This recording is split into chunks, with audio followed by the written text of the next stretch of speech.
Hello and welcome to Undeniable Episode 2. I am Fredrik Filipsson. I'm here with Alex Golev. Hello, Alex. Hi there. How are Nice you? to be here again. Okay, and how are you? Well, I'm very, as Americans say, very excited to be on the show again to talk about a very important topic of today. And maybe you want to share to the viewers what we will be talking about today? Yes, so as opposed to what we announced, we're going to talk about how to select a services provider for your software asset management and ITAM needs. Top 5 advices from Fredrik and from me. And maybe you can share why do we think this is important and why do we want to help the viewers with this information? I think right now I'll thank you for that question. I think right now the whole SAM industry in 2021 is completely screwed over. SAM is not in a good place, and one of the reasons is there's a big misunderstanding of who actually provides the best services that are having the customer interest 100% their only agenda. Tool vendors can control the message. LSPs control the service market. But the customers in the end are not getting 100% of what they can get. I think it's very important. We need to reset software asset management. We need to reset license management. Okay, and today we're going to talk about, I'm going to give 5 advices for how end customers should be choosing a services provider, and then you're going to share your top 5. Yeah. All right, let's get started. If I can share my screen. Top 5, how to select a licensing services provider. My number 5 is research, use public resources. And I don't know how many services providers out there are in software asset management in general. We're not speaking about, I'm an Oracle specialist, we're just talking generic here. I don't know how many company websites there are out there, and everybody says that they can do every vendor that exists. But how can we actually qualify if they have the expertise, but also if this vendor is the right fit for you? And I actually think that it's the internet, it's the age of digital media, it's the age of YouTube, for example, and other medium where you can watch that company and you can evaluate, is this the company that have the right style for me? Do I like listening to them? Do I like how they present their topics? I used to think that you can know everything in the world about a specific topic, but it doesn't mean that you're a good consultant. Do you agree with me on that, Alex? I do. Well, it's one of my struggles. I know a lot about Microsoft licensing, and I think about myself as a good consultant, but I know that I have lots of weaknesses. Well, a good example is you kept telling me on my first content, Alex, I don't understand it. I'm an Oracle consultant. You talk about Microsoft, you're not using the right language. So you can be a good expert, but to become a perfect consultant, you need to also be able to translate it to the business audience, to deliver it to them. Yeah, and there was a really good example. It was not end client of mine, but just someone in my network. They shared with me a statement of work that they got from their provider. He raised the name, so I couldn't see who it was. But when I was reading the statement of work, I was like, wow, I don't really understand why they have made this statement of work so complex and so diluted. They were typing in all kind of stuff for like 50 things that they're going to do for the customer. And I thought like, but hey, you can put this down into 5. Why are you making it so complex? And I told them, if you can't understand the statement of work that you're about to sign, maybe that's a sign that you're not going to understand the consultant. And I think that is why it's important. My recommendation, use public resources. Not every company have videos of the consultants online or publicly available, But maybe you want to pick one of them where you can actually qualify if this is a person or consultant you want to work with. Well, it's good that you mentioned that, because how many companies do we know that actually have YouTube channels and publish content? I'm not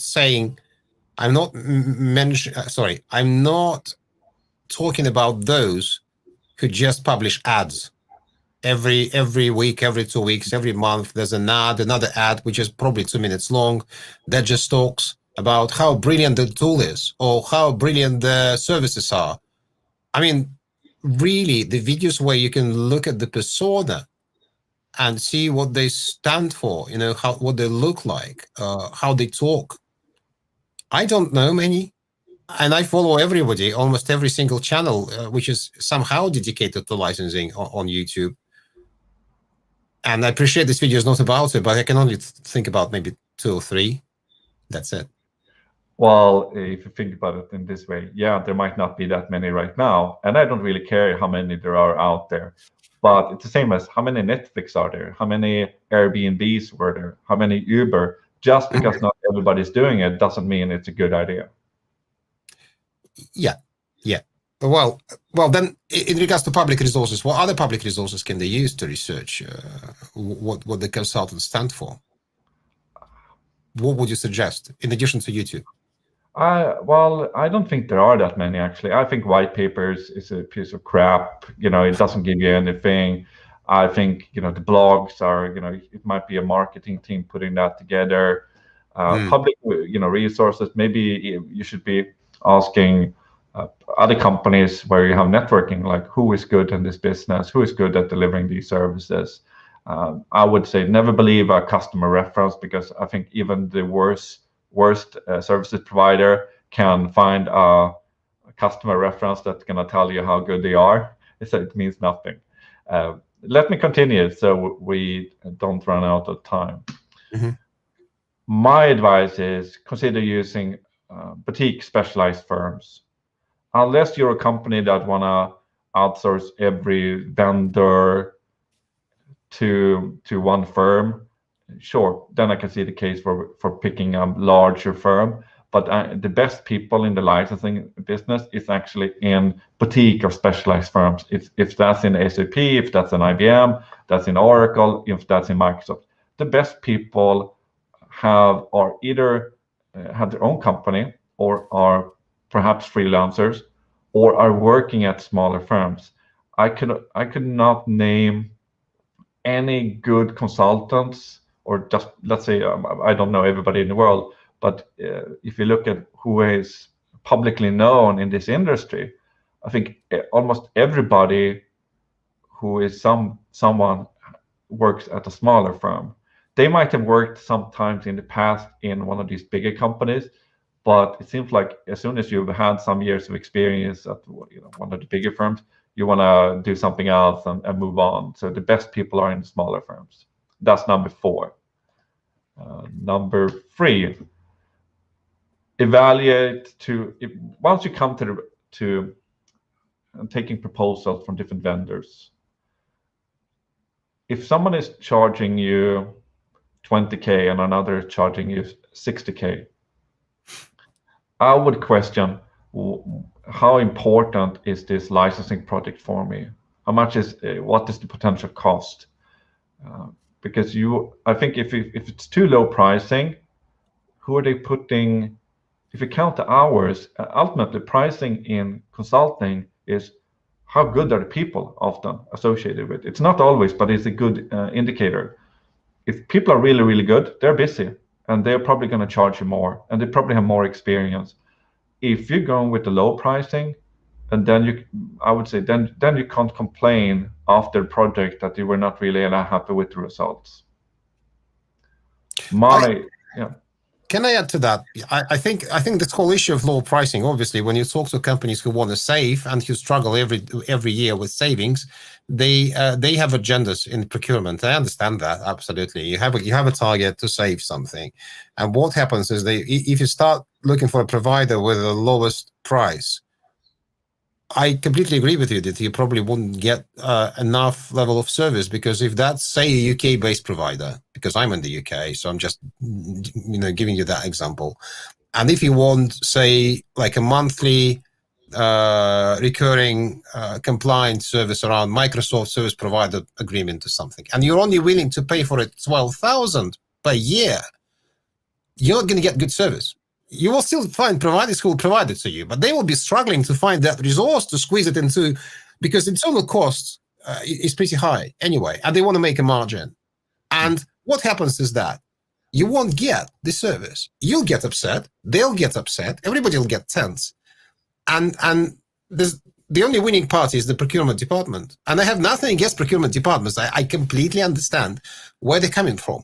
But you must be realistic in regards to when you look at the too low pricing, or if you change them to low pricing, or if somebody is willing to drop very low compared to their competitors, who's going to win in the end? I don't think anybody is going to win. No, so you must be realistic. Exactly, and I think it's let's use the resellers for example. The resellers are discounting SAM services because they're getting paid so much money by software resellers for margins or kickbacks. That's the reason. But also that the resellers generally have more junior people on the staff, and they are cutting corners when it comes to delivering services. If you want a pure consulting company that are best or really, really good or best, you need to visit or sign a contract with a company that's just providing consulting services. Not that because if let's say that my company would be reselling software, well, then we can discount our services or cut corners because the core business is reselling software. There's always going to be this conflict of interest as well.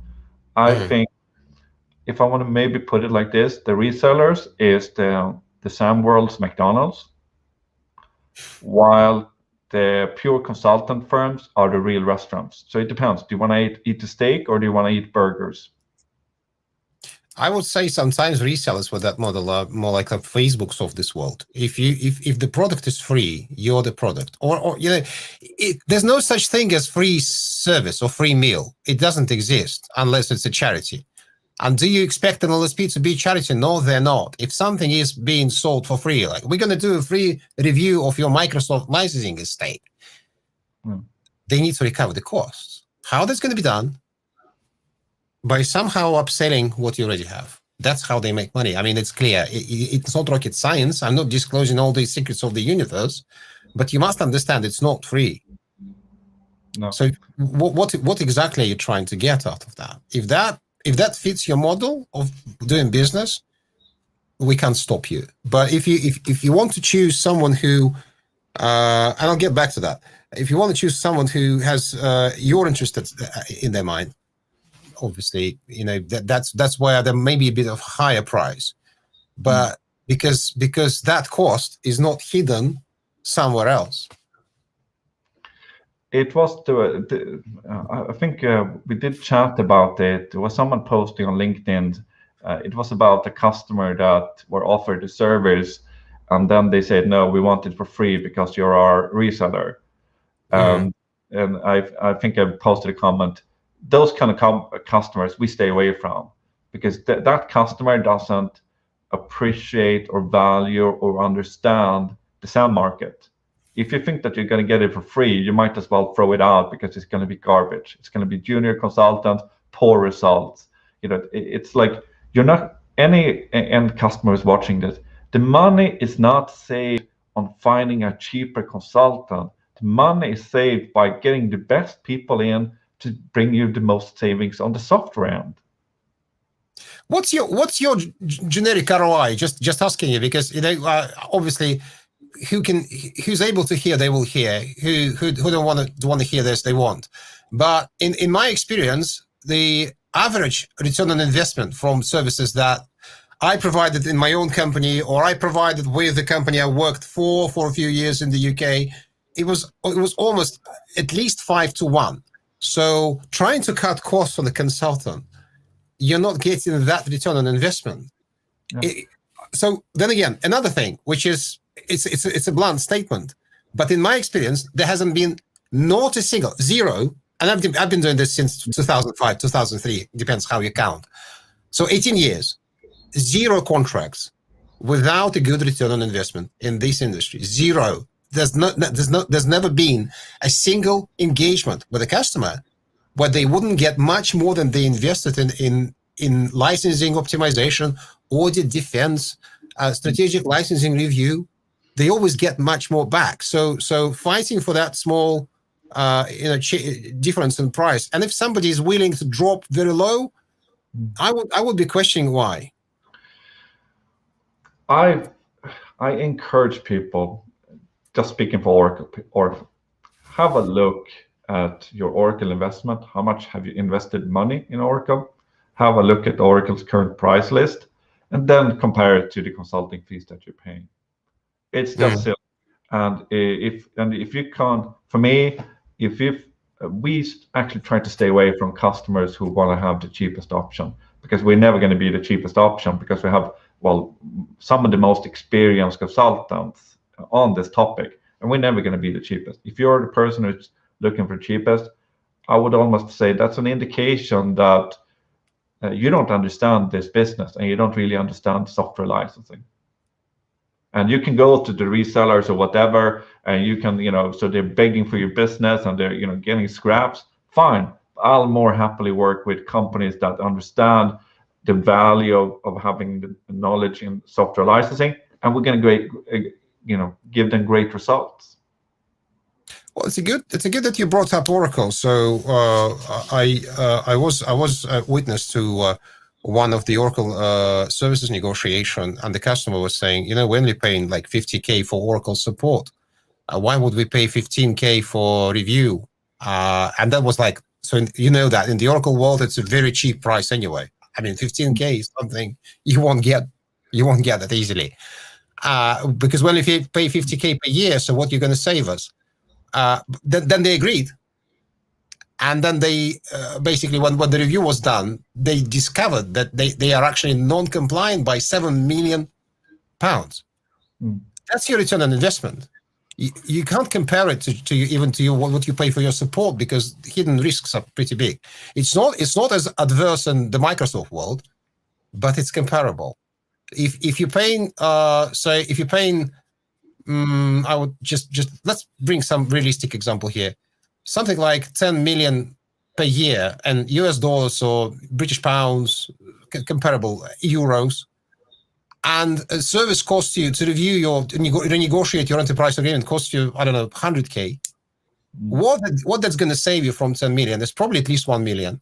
So we're comparing here 80K of investment, 100K of investment to 1 million per year savings, not one off, per year. That's it. So yeah, as going back to that, I appreciate this was a bit of a rant from professionals, but going back to your suggestion, I completely agree with you that just watch out too low pricing. I'm not sure about too high pricing. How do you evaluate that? I don't know. If it's too high? Well, obviously you need to evaluate how good are the consultants, right, compared to the market. But I sort of, what we tell companies is that the business has to be good for our company and the end customer. If you're just going to be treating us like shit, going for the lowest price, you can go to the resellers. They're happily to take you for that, right? Because they're going to get paid for your software reselling. But if you want to have a really good consultant, experienced consultants, that's going to be able to, where you are almost on an equal level in terms of seniority, and you're going to be happy with the deliverables, you need to pay money for that consultant. If you just want to have the lowest, you might as well call Crayon or Software One or some reseller who is doing everything for you, and it takes 10 minutes in their book, right? It takes 10 minutes everything, when in reality it doesn't take it. But it's almost like, let's say you want to build a website, Alex, for your company. And maybe we need to have a really professional website, or are you going to pay your nephew, the 17-year-old guy, going to put up like a WordPress page, or are you going to go to a real company to build your website? For me, that's the difference between a reseller and a really independent professional consulting company. Or you can go to some free web hosting, free website platform where you can build a website for free, but then you realize that you can only host it at that platform and that costs you £100 a day. Well, so yeah, there's no such thing as a free meal. No, it's not. Let's move on. Movie, Falling Down. So I want to start with playing a video here so people can understand what I mean with this. We've probably all been taught, or many of the viewers probably been talking to a company. You're about to buy service and you're speaking to someone very senior. But when you start the project, what happens? And I think this short movie clip can explain this. Here we go. Thank you. See, this is what I'm talking about. Turn around, look at that. You see what I mean? It's plump, it's juicy, it's 3 inches thick. Now, look at this sorry, miserable, squashed thing. Can anybody tell me what's wrong with this picture? Anybody? Anybody at all?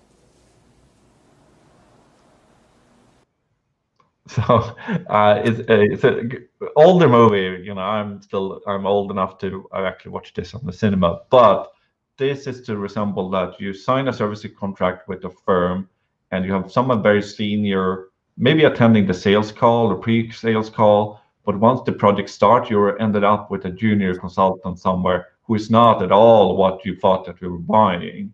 And I think this video sort of have the same feeling. What do you think, Al? Yeah, well, I've been to that as well with hamburgers. So I know the feeling. I know the feeling, and I've been to situations when you only get the best consultants on the calls or good senior people talking to you, you know, in the kickoff, and then you what you get in the end is people who don't really know what they're doing. Companies still manage to somehow deliver services through that, but do you want that experience is a big question. Yeah. Okay. I have really nothing to add to that. I think the picture was pretty good. Good example. Just to finish up, the advice here is to put in the consultant in the statement of work. If you can't put in the consultant statement of work, put assumption should be this person, and possibly even have a backup consultant in the statement of work. If that company is not willing to do that for you, well, maybe you should be considering another company to work for. That's a good advice, by the way. That's a good advice. So some companies would be reluctant to absolutely fix 100% that particular consultant to you. And then if you work with a small boutique, you know, if they do that right now in the country where I'm appreciating a very small part of the world, little island somewhere in the north. You can have serious tax problems here because that could be considered as employment. But you can word it properly. You can still insist that at least they lead, and they are your front man on the job, front woman, and all the comms go through that particular consultant. You can try and insist on that. Obviously, replaceability doesn't go away anywhere, but that was a good suggestion. So you can have some backup names there as well. Predefined. Chemistry with the lead consultant. Yeah. This is connected with this, but I think it's so important that you pick a services provider and a consultant that you can work well with. If let's use an example. One of my previous employer, they had a very experienced consultant, many years working with one vendor.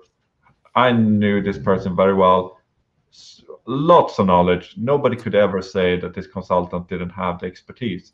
However, we had clients complaining about this consultant, saying they can't understand the consultant. Then that was the first time I reacted to it, and I understood, okay, that is because they're lacking the consulting skills and the personal chemistry with the clients. And it shows that you can have all the knowledge in the world. You can be the best knowledge person in the world on a vendor, but if you don't get along on the personal chemistry or the consulting, how they're explaining a topic, it's what you said earlier, Alex. Imagine that you don't know anything about a vendor. Like I said about you with your Microsoft videos early on, But I don't understand why he's talking. It's way too advanced for me. I'm paying someone here to tell me something about a vendor. If I can't understand him or her, why am I hired you? Yeah, I'm by the way, I'm immensely grateful for that critique from you, because that helps me actually understand if what I'm talking about is good enough. I've even started training on my people from in my household, explaining software asset management and licensing to my wife, and if she understands that, then I think it's a good explanation. If she doesn't, I need to work on that further. Sometimes it's very difficult to cross the line. When you and Morten talk about licensing Oracle in LPAR environments, well, in that case, it's very difficult not to be technical. But yeah, that content still has a right to exist, doesn't it? But in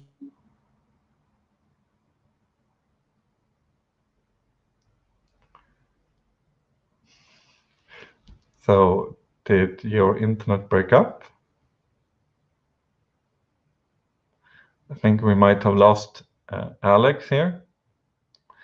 Let's give him a few minutes to reconnect. I think he was saying yesterday that he had some problem with his internet provider.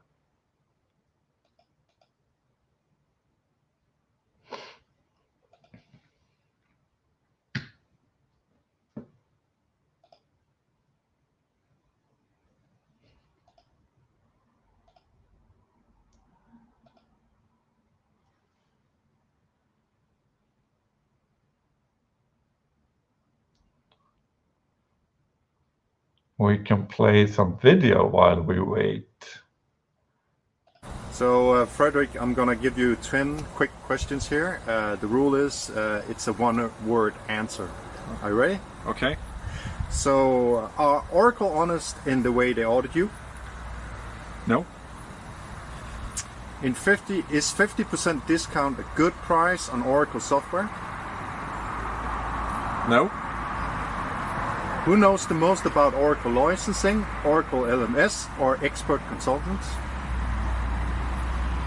Expert consultant. EULA or PULA? PULA. Third-party support or Oracle support? Third-party support. Oracle licensing second-hand buy? Yes, no? No. Audit scripts or SAM tool? Audit script. Flexera or Snow for Oracle? I think we're getting Alex back in now. Just wait a few seconds here for him. We give Alex a minute here. Because it's a perfect opportunity to share knowledge. Knowledge about and helping others. I believe in helping others. For years when I was new in this business, I had all of this knowledge after many years at Oracle, and then I gathered even more knowledge helping customers. But I was first taught that no, you should not tell anyone, you should keep all your secrets to yourself because the competitor might take the business or they might copy you or something. But I'm of the opinion that the world is huge, and there's not even there's so many companies out there that have nobody to help them, and I cannot help everybody. I'm willing to share my knowledge with anyone who wants to listen. Let's see. Is Alex ready now to come online? I should be on. Can you hear me? Can you see me? Yeah, now you were added. Was it your broadband again, or what? Yeah, it's my broadband again. They can't fix it. They keep patronizing me. They can't fix it. Anyways, that's something. Let's be professional and move on. I'm holding my phone right now. I'm not sure if my audio is good enough. Please tell me. It's good. It's good. Okay, let's start. Let's do it, please. Let's not waste so much time. So my advice. Well, it's number 5, but I think I usually start from it. Are they truly independent? Are they truly independent? Was there hidden agenda?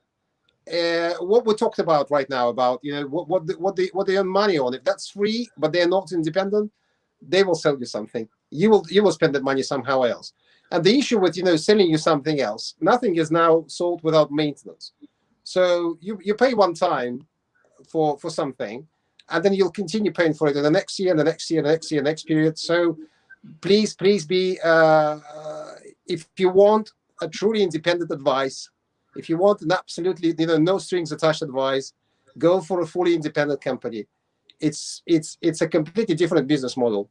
The second you're in bed with an LSP, the second you're in bed with a big vendor. Well, I promised the Blitz, but I'll give you an example. So I had very good relationship with Microsoft for many years, and as long as we just did marketing, I helped them build a partner community. It was all well, and then they asked me if I can pilot the Microsoft incentive services, where when Microsoft pays for you as a partner to go into customer and do some software management optimization, and then Microsoft pays for it. So, and I was naive. Honestly, I was naive. I was young and naive. I didn't understand what the strings are attached there. And I did a few services like that. And then they called me, the guys from the enterprise department of Microsoft, enterprise agreement selling it. They said, why didn't you push an enterprise agreement with that customer? Well, because it was 5 times more expensive than what they're already paying. Why would I sell them an enterprise agreement? They don't need it. They were upset. They said, you don't do this again. We're not going to give you more leads and incentives. Well, that went more or less like not really well, but fine. And then I had a customer who, sort of used me. But what happened is they did an internal exercise. They cleansed everything up, and then they asked me to come for Microsoft to pay. So they didn't want to spend a penny from their own budget. I came, I checked them. I came back to Microsoft with an incredibly just clean ELP. Everything's fine. Everything is compliant. After that ELP, I haven't got a single lead from Microsoft. And then I asked why, and they said, we were not interested in you. You're not selling licenses. We're not paying this money for free. There's no free meal. There's an ROI. People in Microsoft were at the time metered by 20-to-1 ROI. So when they paid 100, when they pay 5K for my services in a small company, they expected me to bring them 100K business. That's it. How can you provide independent advice? How can you not push some unwanted things down the throat of a customer if your business model is built around such services? So the only way is to balance it somehow. But then if a lead came from Microsoft, they would expect that money back 20 times. It's in the UK. When I came here in 2013, I asked the same question. Obviously, that's not public knowledge. So I'm not sure if I'm going to be punished for it, but it was 12-to-1. Still 5K paid, 6K expected in return. So if a provider is not independent, if they suggest you some tool, for instance, and they're in bed with Cetera, Flexera, Software One, whatever name you name, do you think they're going to suggest a different tool? I was going to ask you about this, because let's say that you are in bed with one of the SAM tool vendors that you mentioned. Because not all the SAM tool is not always the solution or the best solution. I think if you have an agreement with a SAM tool vendor, which I think all the large software reseller have, they have agreement with the SAM tool vendors, and you're an end customer talking to that services provider or reseller. The reseller might not give you, or the services provider or the reseller might not give you the best solution to help you. It might be just based around the tool that they're working with. Do you know what I mean, right? It's that if they are in bed with, let's say, ServiceNow or any other company, then that service provider is going to say, oh, the solution to all your problems is the ServiceNow, when it might be a better solution to do it in a different way. Yeah. And I don't want to generalize. I don't want to say everybody's like that. You have obviously exceptions, but this is not about how you choose that particular, exceptional provider that would be absolutely upfront and open with you about, multiple tools can fulfill your needs, but we're going to sell you this one because we're partners with this tool. it still solves all their problems, and they have this completely open and honest, they lay all their cards on the table. There will be providers like that, but how many there are? There's a risk. There's a risk to approach them, right? There's a risk that you might get, hey, they suggest this SAM tool here to help you with this licensing activity, when in reality there's a much better solution out there to do it manually or in a different way, right? But they're not telling you that. Yeah, and it's with tools, arguably, it's maybe a bit softer, but when you deal with something where the vendor pays for the service, or when you get something for free, or when you get an audit for free, if you're not paying for optimization, pretty big money, by the way, think about that. If you're not paying for optimization, so your favorite topic, GPE partners. I mean, maybe they're somewhere in the Oracle GPE partner world, 1 or 2, 3 providers that are absolutely honest with their customers. They help to optimize their infrastructure. So what I'm looking for is, are they charging for it? Are you getting that for free or for very low money, or are you paying the full price of the full optimization? In that case, maybe they're not that dependent on selling you more Oracle licenses. Maybe it's that sort of thing. So I would still go with an independent. If I wanted a completely independent review, I would go with an independent consultant. That's my advice. So shall we move on, please, to the next one? Yes. Yeah, what's the revenue structure? That is very much connected to what I was just talking about. But if you deal with a large company, they probably so if you consider them as your provider, not a boutique company, I would look at their revenue model, what they're making their money on, and see if, say, license sales is a big part of that revenue, tool license sales is a big part of the revenue, recurring tool support, recurring something else. Look at what that consists of. And if you can ask them, like, guys, okay, fine, you are proposing us this solution. Why is it free? I would ask the question. Okay, it's free for you. Why is it free? How are you earning money? And then assess that risk. Look at that, because again, I would still advise to go with an independent. But if you prefer someone or someone you have already established a relationship with, I would ask for that, and I would then make my decisions based on that response. And do your research. Do the research of their revenue model, how they make money. I think that's because you can look at the annual report of all, let's say, the software resellers, and you're going to see that I think maybe 80% of all their money is coming from, not from end customers, but basically from vendors. Yeah, marketing money, incentives, and all that. So what was the incentive? As I just explained, they paid for something, and something is expected from them in return.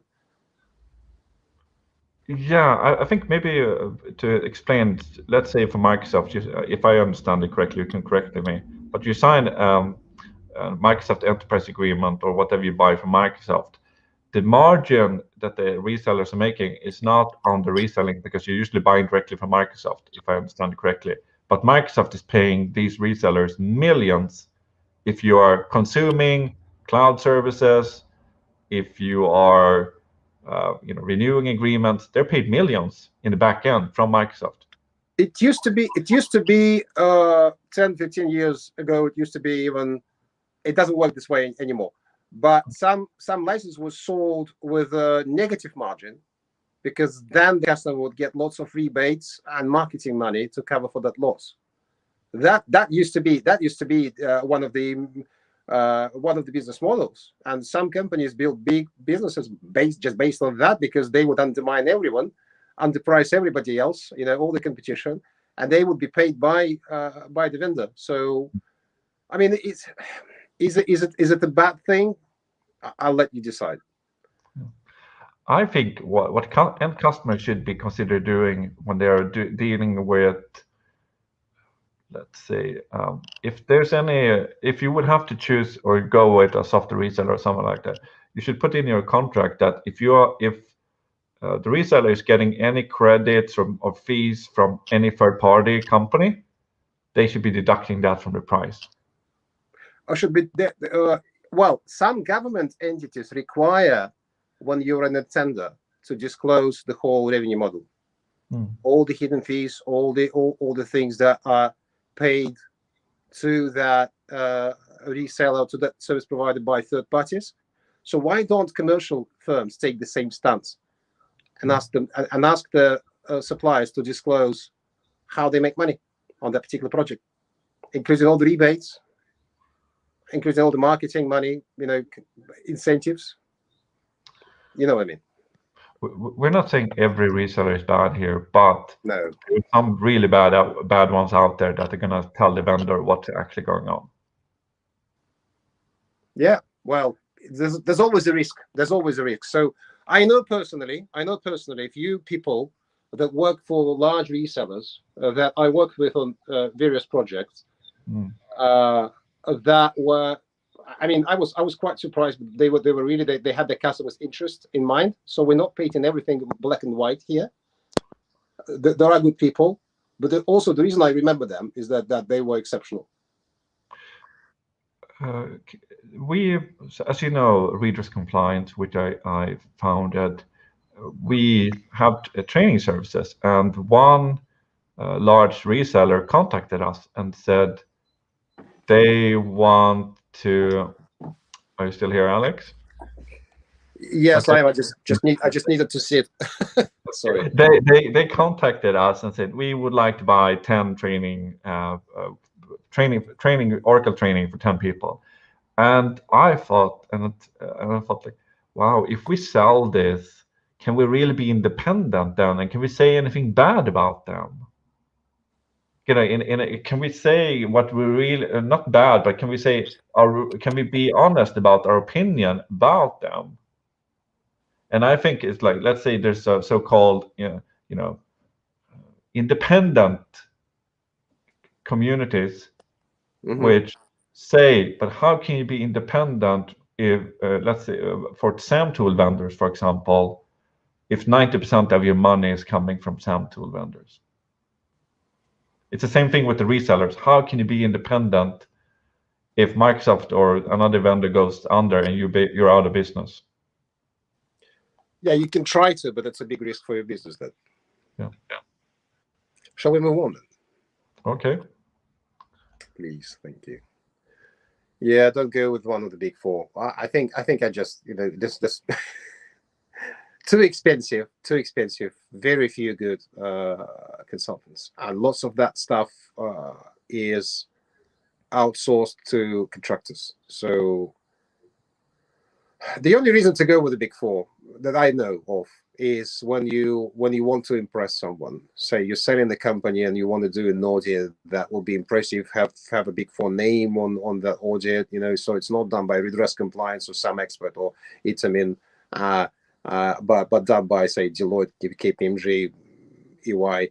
Then that's why you go for it, to make a big impression. But why would you go for the big four?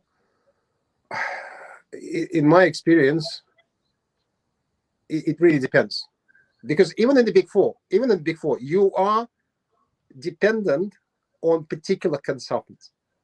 There could be good consultants, really good auditors that know what they're talking about, and there could be absolutely just cases when you're getting a service from the big four, but you can get the same service from a company across the corner, but you're going to pay 3 times the price. So why would you choose a big four? If we just speak about who is available in the public domain, right? Who has published anything, who is a speaker or anything like this, the big four has nothing there. It's just anonymous people. There's no, I can't list 5 people on my hand that works for one of the big four that is known in the industry as really good. I'm sure there might be people, but I don't know them. Do you? I know one. I know one. But I was saying 5, right? All the best people have left the big four, gone to smaller companies, or started their own companies. Very few, and then we don't really know them. Where are they? They might exist. It's a big world. Yeah. So what's next? Yeah, research their consultants. Well, I mean, obviously, I talk about things that are connected, but research consultants. That's what that's exactly what I just said about the big four. who's the consultant on the project? Who's going to consult you, and what can you learn about them? Are they publicly? Do they publish anything publicly? Do you have any customer references? And I mean, not something written on a website. Like, can you actually call someone and ask Alex, Frederick, Paul, Morton, whoever? Do you know them? Have you worked with them? What are they about? If they have no public presence, and almost all the consultants are very shy to actually publish anything, and they may be behind corporate barriers. They may be prevented from blogging. So if you can't check that, if you can't get references, I would be cautious. So if you can see what the consultants are standing, you may not like them, fine, because you want chemistry with the consultants, right? So you may not like them, but if you like them, if you like what they're talking about, if you understand what they're talking about, well, there you go. Because you ultimately you get service from people, not from the companies. Whatever processes they have. I have seen attempts to have a process and templates and repeatable tools from multiple SAM providers, including the Big Four. It always breaks when there's no good consultant. So you can't have a good process and a bad consultant and still expect a good service. So and you may have a consultant you can't connect with. So research them. Research who's on the project. Research who works for the company. Look what they stand for. Look what experience they have. How many years? What's the language they're using? You may not like. So I get a lot of this in the UK. So I'm Russian and I'm very open and very very upfront. And many people won't work with me. That's fine. That means it's not my customer. If they don't like my straightforward approach, if they don't like me saying if something is bullshit, just saying it's bullshit. But that's fine. It's an abundant world.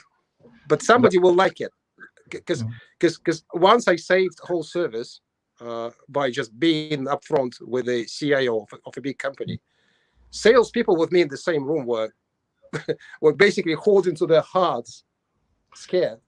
But we won that deal. So because there was chemistry. Yeah, but we're all different people, right? And if I put yourself, let's say you would be a buyer, Alex, IT procurement person, and you're going to buy a consulting service. It doesn't need to be in the SAM industry. It just needs to be a consulting service. You can find people, let's say YouTube as an example, where you can find people in that industry and you can see how they are in presenting. You can evaluate with your own eyes and ears, do I like this person or not? Or you can have a name, anonymous name somewhere. You have no idea who that person is. What would you, everyone is different. What would you choose, Alex? Well, I always research who am I buying services from. If somebody even drops into my inbox with, Alex, we are like a web design company, and there are lots of those, I would choose the ones that I trust. I would follow them. I would see what they're about.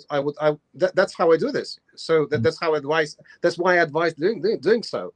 I would look at their LinkedIn feeds. What they're talking about. Maybe they stand for, I don't know, child exploitation or something like that. I may not like them, but also what's their portfolio? What sort of, are they familiar with my niche? Are they familiar with my industry? So talking about software management consultancy. If somebody has no experience in retail, they might still provide a good service. But if they have experience in retail, and you are in retail, they would already know a few things that you would have otherwise to explain to another consultant. So I would just say, just research. Just going back to that, just look at whom you like, and if you like them, then by all means, that's how you buy a service. Going back to that, to the general ideas, you buy from people. People buy from these days, and that's always been like that. Yeah. So that actually is connected with my top one, which is probably not the top one. It just happens to be the top one of this list. Consultant experience trumps company's regalia. You can have a company with a brilliant website, been in business for 20 years. That is for some reason recently that has lost all their top consultants, the biggest names. Yes, they have the name. Yes, they have the experience. They have financial security. They have good references. But if there's no consulting resource, should you expect a good service just because they have a good process. No way. That's your gamble. That's No your gamble. You just gamble. I wouldn't. I would look at who works for them, and you can get much better service if a company has just formed, like I don't know, a month ago, 2 months ago, a year ago, 2 years ago. It's a fresh company. They don't have a very very expensively looking website. They can't really brag about lots of achievements as a company yet. But if the names behind that company are somebody who's been in this business for 20 years, and they've done this business before as a different entity and different teams, that is what you should be looking for. Not the brand of the company, personal brands of consultants, personal brands of people who own the company and their persona. I have a question, Alex. Yeah. Let's say that let's say Redress Compliance in a few years would be bought by another company. And let's say we had the 10 to 20 employees at that time. And then we're bought by another company, and then 10 people from Redress Compliance or 15 people leave. What's the value of Redress Compliance then for the company that bought it? It's a loss. Well, in my experience, there hasn't been a single instance when a good consultant was bought by a bigger company. That was a complete success. The brand gets diluted, people quit. Well, the whole idea with selling companies and consulting is a very risky thing. It's good for the owners. I mean, you'll probably cash out, but your brand will die. Yeah, I think it might be where you're like, let's say, you're thousands of employees or something like this, when you have big processes and lots of people. But I think in our industry, it's just if you're being acquired, yeah, as you say, good for the owner. But for an end customer to choose, they acquired this company here. If the core key people are left, find yourself another supplier, right, or a provider. Yeah, I'll be very, very cautious, especially research who bought the business, because there are known cases when very good independent consultancy was bought by an LSP. Do you think they will remain independent fully if they owned by an LSP whose model is to sell licenses? No, they won't. Let me give you. I mean, I obviously I'm answering my own question, but it's a very obvious answer. They won't remain independent because they're not anymore. They were independent. They were bought by an LSP. They're now part of the LSP, and although the brand is well known, it's been in the market for many years, it has a different agenda now. Exactly, but it's like there's a few companies being acquired by other companies, and they're like, I can see they put out statement, we're being acquired by this bigger company, so now we can put this service more customers. What kind of bullshit is that, right? If you had a good business, you continue as you are, really. I think it's as you say, the owners want to cash out, they want to have money, they're tired of it, and something like that. Because if you're really going well as an independent company, smaller, you're going to continue. You're going to grow your company. You're not going to let some reseller buy you, right? No, at least not a reseller. I mean, I even if you sell your business, sell it, Fredrik. If you sell Redress Compliance, if you want to keep the brand running somehow, at least the legacy, I would sell it to another independent consultancy. That's sometimes that doesn't work either. But this is like, if let's say that you're an entrepreneur and you have your own company. First off, you're an entrepreneur because you like the spirit, right? You like to be in control over your business. And if you're being acquired by another company, then you put out a statement, we're going to be growing, servicing more customers. What kind of bullshit is that, actually? I mean, to be honest, if you were doing well, you would want to grow your own business, right? You don't want to be bought up by someone else. You're either too tired, burned out, or not doing well economically. Or just designed your company to be sold in the end. But let's be upfront about it. Yeah. That's it for me for today. I think just reflecting on your list and my list, we have a lot of the same things. And I actually think the world has changed a lot in just 5 years. You have now, as an end customer, much more ability to find out who are the consultants that you might possibly want to work with. You know, all these videos out there, or social media, you can find out so much about consultants. And then you can either pick you as a SAM expert for, for Microsoft, or you want to pick an anonymous name as another company. I know who I would want to pick, at least. Good. Yes. Yeah. Same for me. That's what everybody does now. So if you're not doing that yet, start researching who you're dealing with. It's easier than ever. Yeah. For me, it's just a no-brainer. Why would I pick an anonymous name from some anonymous company out there? Take a few hours of spending time and research who are the consultants I like listening to, and pick them. I think I told you so many times, Alex, that I tried everything I do. I tried to put myself into end customers, end clients' perspective. How are they doing it? How would I do it if I would be in their shoes? And then I tried to be, to do that. Mm-hmm. To be what are the what do people want? I think we talked about YouTube, for example. Everybody's on YouTube now. I have a TV at home. I'm the only one watching CNN. Everybody else is watching YouTube for their their favorite TV shows are now coming to YouTube. They're not coming to TV. Same thing here in this household. 90% of what we watch is YouTube. Yeah. Okay. Thank you, Alex. It has become good the discussion. new television. It has. Thank you, Fredrik. Thank you for having me here again. Bye.